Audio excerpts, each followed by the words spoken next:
71માં ગણતંત્ર દિવસની પૂર્વ સંધ્યાએ પદ્મ પુરસ્કારની જાહેરાત થઈ, જેમાં ગુજરાતમાંથી હાસ્ય કલાકાર શાહબુદ્દીન રાઠોડને પણ પદ્મશ્રી આપવાની જાહેરાત કરાઈ, જેના પર તેઓએ પ્રતિક્રિયા આપી.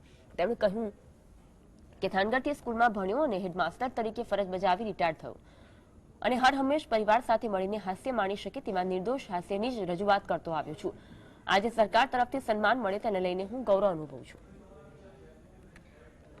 અને એના ધન ધાન્યથી મારું પંટ બંધાણું છે અને એ ધૂળમાં આળોટીનું મોટો થયો છું અને ત્યાં મેં બાળકોને ભણાવ્યા છે ને હું પોતે ભણ્યો છું. એક્સટર્નલ BA થયો હતો એટલે હું એ ભણતો ગયો, એને ભણાવતો ગયો. એટલે અનેક સંસ્મરણો એની હારે સંકળાયેલા. એટલે વર્લ્ડ ગુજરાતી કોન્ફરન્સે ન્યૂ જર્સીમાં સન્માન કર્યું અને ગામે થાનમાં કર્યું. અને આ ભારત સરકાર તરફથી થાય છે, સરકારશ્રી તરફથી.